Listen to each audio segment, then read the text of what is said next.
జై శ్రీరామ్. అందరికీ నమస్కారం. వెల్కమ్ టు న్యూస్ అఖండ. నేను మీ కస్తూరి శ్రీధర్. మిత్రులారా, ఇప్పుడు భారతీయ జనతా పార్టీ కూటమిలో ఒక అతి పెద్ద పార్టీ అయితే చేరబోతుంది. అర్థమవుతుందా? అది కూడా ఇండి కూటమి పార్టీ. సరే, ఈ న్యూస్ చూడండి ఒకసారి, చాలా బాగుంటుంది. ఓకేనా? ఈ ఇండి కూటమిని ఏ నక్షత్రాన ప్రారంభించినారో కానీ కాంగ్రెస్ పార్టీకి అన్ని కూడా అపశకునాలే ఎదురవుతా ఉన్నాయి. ఈ ఇండి కూటమికి నాయకత్వం వహిస్తుంది కాంగ్రెస్ పార్టీనే. అలాగే కాంగ్రెస్ పార్టీ అగ్రనాయకుడైనటువంటి అలాగే 56 ఏళ్ల యువనేత అయినటువంటి రాహుల్ గాంధీనే ఈ ఇండి కూటమికి అప్రకటితంగా సారథ్యం అయితే వహిస్తున్నాడు. 2024లో పార్లమెంట్ ఎన్నికలు జరిగే వరకు బలంగా ఉన్నటువంటి ఈ ఇండి కూటమి ఆ తరువాత జరిగినటువంటి హర్యానా అలాగే మహారాష్ట్ర, ఢిల్లీ ఎన్నికల తర్వాత బలహీన పడతా వస్తుంది రోజు కూడా. 2024 పార్లమెంట్ ఎన్నికల తర్వాత జరిగినటువంటి 7 రాష్ట్రాల అసెంబ్లీ ఎన్నికల్లో ఏ ఒక్క రాష్ట్రంలో కూడా ఈ కాంగ్రెస్ పార్టీ సరైనటువంటి విజయాలను అయితే నమోదు చేసుకోవాలా. ఢిల్లీలో అయితే మరీ ఘోరంగా వరస్ట్గా ఈ కాంగ్రెస్ పార్టీ 0 సీట్లకే పరిమితం అయిపోయింది. ఇక మహారాష్ట్రలో డిపాజిట్లను కూడా కోల్పోయింది. గ్యారెంటీగా గెలుస్తామనుకున్నటువంటి హర్యానాలో ఘోరంగా పరాజయాన్ని అయితే చవిచూసిందనమాట. ఇకపోతే మొన్న జరిగినటువంటి బీహార్ ఎన్నికల్లో చెప్పాలంటే 61 స్థానాలకు పోటీ చేసి 6 స్థానాలను మాత్రమే సంపాదించింది. చూడండి, మళ్ళీ ఈ సీట్లు కాడ వీళ్ళు గొడవ పడినారు. ఎవరు? ఆర్జేడీ వాళ్ళు, ఈ కాంగ్రెస్ పార్టీ వాళ్ళు. అర్థమవుతుందా? పొరపాటు ఆర్జేడీ పార్టీ సపరేట్గా పోటీ చేసి ఈ కాంగ్రెస్ పార్టీ కనుక సపరేట్గా కనుక పోటీ చేసినంటే ఇంకా బతుకులే, ఇంకా మామూలు కాదు, తలకాయ ఏడబెట్టాలని కూడా అర్థమై ఉండదు. అట్టు నుండి ఆడికి ఇండి కూటమి పార్టీలన్నీ కలిసి పోటీ చేసినా కూడా 61 స్థానాల్లో వీళ్ళకి వచ్చింది వచ్చేసి 6 స్థానాలు మాత్రమే. దీంతో రాహుల్ గాంధీ నాయకత్వం మీద అందరికీ అనుమానాలు వచ్చినాయన్నమాట. రాహుల్ గాంధీను ఇండి కూటమి పక్షాలు ఒక అసమర్థ నాయకుడిగా పరిగణిస్తున్నాయి. పైగా బీహార్ అసెంబ్లీ ఎన్నికలు అనేటివి రాహుల్ గాంధీకు 95వ ఓటమి కావడం మనమంతా కూడా గుర్తుపెట్టుకోవాల్సినటువంటి విషయం. అంటే 95 సార్లు తినమ్మ అన్ని ఇంకా ఓటములే. అర్థమవుతుందా? అది లెక్క. దీంతో రాహుల్ గాంధీ తన పరువును కాపాడుకునేందుకు, తన ఓటమిని కప్పుపుచ్చుకునేందుకు ఆ తప్పును కేంద్ర ఎన్నికల సంఘం మీద రుద్దడానికి తీవ్రంగా ప్రయత్నాలు అయితే చేస్తున్నాడు. కేంద్ర ఎన్నికల సంఘం అలాగే భారతీయ జనతా పార్టీ, కేంద్ర ప్రభుత్వం కలిసి ఎన్నికల మ్యానిపులేట్ చేస్తున్నాయని, కాంగ్రెస్ పార్టీకి ఓట్లు వేసేటటువంటి ఆ వర్గాల వారి ఓట్లను తొలగిస్తున్నారని, ఎవరో తెలుసు కదా ఆ వర్గాల, అలాగే ఈవీఎంలను హ్యాక్ చేస్తున్నారని చెప్పేసి ఈ రాహుల్ గాంధీ అలాగే ఇతర కాంగ్రెస్ పార్టీ నేతలు పెద్ద ఎత్తున ప్రచారాన్ని అయితే ప్రారంభించారు.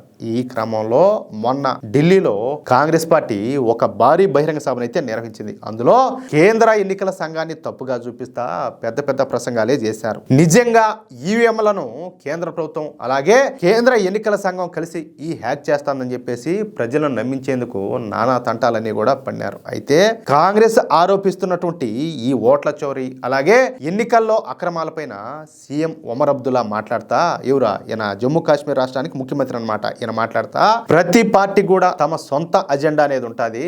ఈ ఓట్ల చోరీ అలాగే ఓట్ల జాబితా ప్రత్యేక సమగ్ర సవరణ వంటి ఈ అంశాలను కాంగ్రెస్ పార్టీ తమ ప్రధాన రాజకీయ లక్ష్యంగా మార్చుకునేది. ఏమి చేయాలో వాళ్ళకి మనమైతే చెప్పలేమంటూ ఆయన సంచలన కామెంట్లు అయితే చేసినాడు. అంటే అది వాళ్ళ వ్యక్తిగతము, మాకు సంబంధం లేదు. అలా అనుకుంటే మేము గెలిచింది ఆ ఈవీఎంలతోనే కదా అని చెప్పేసి ఆయన మోహాన్ని గుట్టేట్టు మాట్లాడినాడు. అంటే కాంగ్రెస్ పార్టీకి పూర్తిగా విరుద్ధమైనటువంటి కామెంట్లన్నీ కూడా చేసినాడు. అంతేనా కదా?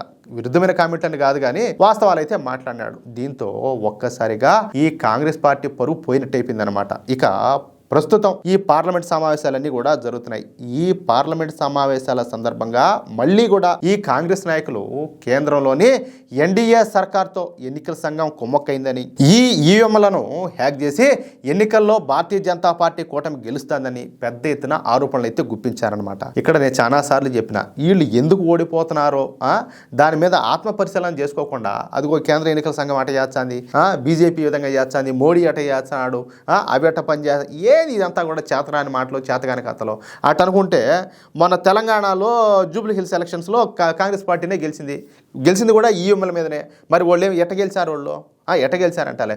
భారతీయ జనతా పార్టీకి నరేంద్ర మోడీ గారికి ఏమన్నా, ఆయన మొన్న కాంగ్రెస్ ఆయన ఎమ్మెల్యేగా గెలిచాడు కదా నవీన్ యాదవ్, ఆయన ఏమన్నా దోస్తా వాళ్ళకా? ఆయన గెలిపించేదానికా? ఏం మాట్లాడతారు ఊరికే తెలివి తక్కువ మాటలు ఇవన్నీ కూడా. అయితే ఈసారి ఈ విషయం పైన కాంగ్రెస్ పార్టీ మిత్రపక్షం అలాగే ఇండి కూటమిలో ప్రధాన భాగస్వామ్య పార్టీ అయినటువంటి శరద్ పవార్ పార్టీ అయినటువంటి ఎన్సీపీ స్పందించిందనమాట.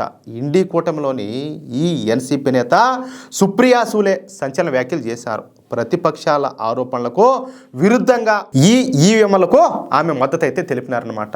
మహారాష్ట్రలోని బారామతి నియోజకవర్గం నుంచి నేను 4 సార్లు ఎంపీగా గెలిచిన, ఆ 4 సందర్భాల్లో కూడా ఈవీఎంలలోనే ఈ ఓటింగ్ అంతా జరిగిందని చెప్పేసి ఆవిడైతే గుర్తు చేశారు. మహారాష్ట్ర అసెంబ్లీ ఎన్నికల్లో ఈవీఎం రిగ్గింగ్ జరిగిందన్న ఆరోపణలను ఎంపీ అయినటువంటి సుప్రియా సూలే తోసిపుచ్చారు. బీజేపీ విజయానికి ఈవీఎంలను తప్పుపట్టలేమని చెప్పేసి ఆవిడ స్పష్టం చేశారనమాట. అంటే ఇక్కడ బీజేపీ గెలవడానికి ఈవీఎంలతో సంబంధం లేదు, అర్థమవుతుందా? అది వేరు ఇది వేరు, ఆ విధంగా పెట్టుకుంటే నేను కూడా వరుసగా 4 సార్లు గెలిచాననేది ఆవిడ ఉద్దేశం అనమాట. అంతేకాకుండా శరద్ పవార్ ఎన్సీపీ పార్టీ ఎంపీలతో కలిసి సుప్రియా సూలే నిన్న కేంద్ర హోంశాఖ మంత్రి వర్యులైనటువంటి అమిత్ షా గారిని కలిశారు. అంతేకాకుండా మరొకసారి ఈ ఈవీఎంల విషయంలో కేంద్ర ప్రభుత్వానికి మద్దతునైతే తెలియజేశారనమాట. అంతేకాకుండా కేంద్ర ప్రభుత్వం అనుసరిస్తున్నటువంటి విధానాలను అలాగే అభివృద్ధి కార్యక్రమాలను సుప్రియా సూలే అయితే కొనియాడారు. అంటే ఈ శరద్ పవార్కు చెందినటువంటి ఎన్సీపీ పార్టీ క్రమంగా భారతీయ జనతా పార్టీకి అయితే దగ్గర అవుతుంది. ఇకపోతే కాంగ్రెస్ నాయకత్వంలోని ఇండి కూటమిలో ఉంటే మనకు భవిష్యత్తు ఉండదని చెప్పేసి భావించినటువంటి ఈ శరద్ పవార్ ఎన్సీపీ పార్టీ ఇప్పుడు బీజేపీ సారథ్యంలోని ఎన్డీఏ కూటమిలో చేరడానికి సిద్ధపడుతుంది. అయితే ప్రస్తుతం ఈ శరద్ పవార్ ఎన్సీపీ పార్టీకు 9 మంది వరకు లోక్సభ ఎంపీలు అయితే ఉన్నారన్నమాట. ఇక వీళ్ల రాకతో ఎన్డీఏ కూటమి మరింతగా అయితే బలపడనున్నది. ఇకపోతే కాంగ్రెస్ పార్టీ ఎంత ప్రయత్నం చేసినప్పటికీ మోడీ ప్రభుత్వాన్ని ఈక కూడా పీకలేదు. అది విషయం. అంటే వీళ్ళు అనుకుంటున్నారు కదా ఏదో విధంగా మోడీ ప్రభుత్వాన్ని కుప్పగోల్చాలనేసా, కానీ వీళ్ళ ఆలోచనలన్నీ కూడా పకటికల్లే. అదైతే వాస్తవం. ఏమంటారా మిత్రులారా? ఈ న్యూస్ కనుక మీకు నచ్చినట్లయితే ఖచ్చితంగా ఈ న్యూస్ నలుగురికి షేర్ చేయండి. అలాగే ప్రతి ఒక్కరు కూడా ఈ వీడియోకు సంబంధించి మీ యొక్క అమూల్యమైనటువంటి అభిప్రాయాలను కామెంట్ రూపంలో తెలియజేయండి. అలాగే ఇంతవరకు మీరు గనక మన ఛానల్ని సబ్స్క్రైబ్ చేసుకున్నట్లయితే ప్రతి ఒక్కరు కూడా మన ఛానల్ను సబ్స్క్రైబ్ చేసుకోండి, సపోర్ట్ చేయండి ప్లీజ్. జై శ్రీరామ్, జై హింద్.